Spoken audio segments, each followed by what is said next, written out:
Morning बच्चों। आज हम कक्षा 6 के गणित में अध्याय 11 बीजगणित करेंगे। इससे पहले हमने अंकगणित पढ़ा है, रेखागणित यानी कि ज्यामिति पढ़ी है। अंकगणित में हमने संख्याओं का अध्ययन किया है और रेखागणित यानी ज्यामिति में हमने आकारों का, आकृतियों का अध्ययन किया है। बीजगणित में हम अक्षरों का प्रयोग करेंगे। अब हमारे पास अक्षर जो है संख्या की जगह पर ही प्रयोग किए जाते हैं, तो इसलिए जो संक्रियाएं हमारी संख्याओं में होती हैं वही अक्षरों में भी होगी। तो शुरू करते हैं हम बीजगणित को। हमारे पास सबसे पहला टॉपिक है माचिस की तिलियों से बने प्रतिरूप। तो हम देखते हैं।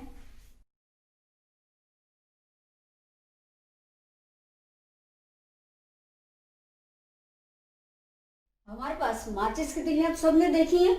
माचिस की डिब्बी आती है, उसके अंदर तिल्ली कैसी होती है, एक तिल्ली मैं दिखा देती हूँ कि इस तरह से आपके पास तिल्ली होती है। तो इसमें हमारे पास कोई भी इंग्लिश का अल्फाबेट ले लेते हैं। आपने मान लो आपने एल ले लिया, तो एल जो है हमारे पास कितनी तिल्लियां चाहिएगी, एल के अंदर एक एल बनाने के लिए कितनी तिल्लियां चाहिए। तो हमारे पास एक तिल्ली ये लगा दी, दूसरी हमने ऐसे लगा दी, तो ये दो तिल्लियां चाहिए एक एल बनाने के लिए। और दो एल बनाने हो तो दो तिल्लियां और चाहिए। बस तीन एल बनाने हो तो 6 तिल्लियों की आवश्यकता पड़ेगी। तो हम ऐसे, अगर अब ये पूछा जाए 7 हमारे को एल बनाने हैं, कितनी आपको तिल्लियों की आवश्यकता पड़ेगी, तो पहले हम 4 बनाएंगे, फिर 5, फिर 6, फिर 7, तो बहुत समय लगेगा। ऐसे तो मान लो आपने 500 एल बनाने हैं तो बहुत समय लगेगा, 500 एल थोड़ा बनाते जाएंगे। इसके लिए एक नियम बनाएंगे। ये पैटर्न है हमारे पास, इस पैटर्न का हम एक नियम बनाएंगे। क्या लिखते हैं, एल की संख्या कितनी है और आवश्यक तिल्लियों की संख्या कितनी है।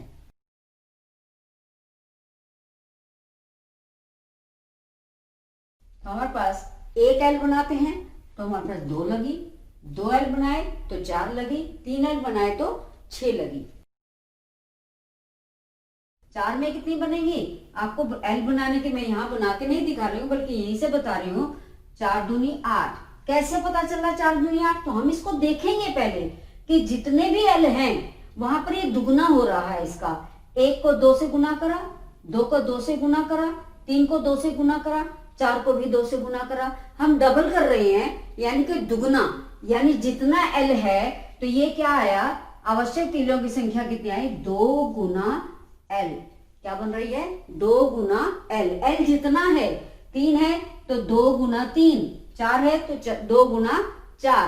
अब हमारे पास एक ये प्रतिरूप से हमारा नियम बन गया। एक हमारे पास मान लो 30 एल लगाने हैं तो हमारे पास क्या हो गई, 2 गुना 30। तो आपके से 2 गुना 30 एकदम से पता चल जाएगा 60।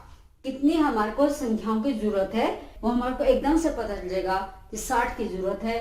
तो हमारे पास क्या इस प्रतिरूप से हमारे पास क्या नियम बना है, इस प्रतिरूप में आवश्यक तिल्लियों की संख्या ज्ञात करने के लिए एक नियम बनाया हमने, 2 गुना एल। इस एल की बजाय हम किसी आसान करने के लिए एन का प्रयोग कर लेते हैं, स्मॉल लेटर एन का, यानी 2 गुना एल। इसकी जगह क्या लिखते हैं, 2 गुना एन यानी 2n। ये n क्या है, इस n से हमें पता चलता है जितने l हैं उतनी आवश्यक तिल्लियों की संख्या है। ठीक है, तो हमारे पास ये n क्या चीज है ये बताना है। n एक चर संख्या है। n क्या है, एक चर संख्या। n 1 हो सकता है, 2 हो सकता है, 3 हो सकता है, 4 हो सकता है, कुछ भी हो सकता है, यानी कोई भी प्राकृत संख्या हमारी n हो सकती है।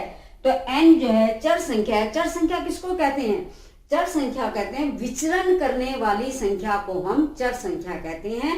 और जो है यानी कि n मतलब वेरीज करती है, बदलती है, चेंज होती रहती है।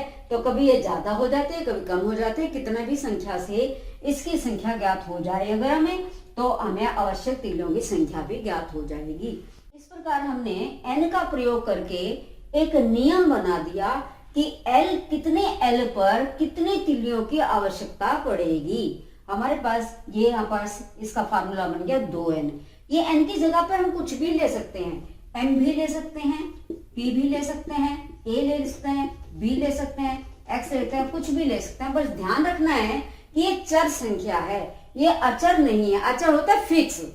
हमारे पास जैसे त्रिभुज के कोण हैं, त्रिभुज के कोण कितने होते हैं? त्रिभुज की भुजाएं 3 होती हैं, वो एक अचर संख्या है। लेकिन n यहाँ पर चर संख्या है, इसका मान कुछ भी हो सकता है। आशा करती हूँ आपको बीजगणित में जो शुरुआत है बीजगणित की, नया अध्याय शुरू हुआ है ये, इसकी शुरुआत आपको समझ में आ गई होगी। मिलते हैं फिर अगली वीडियो में। धन्यवाद। NTPC Faridabad and Chief Minister's Good Governance Associates Program with Star Teachers of Faridabad.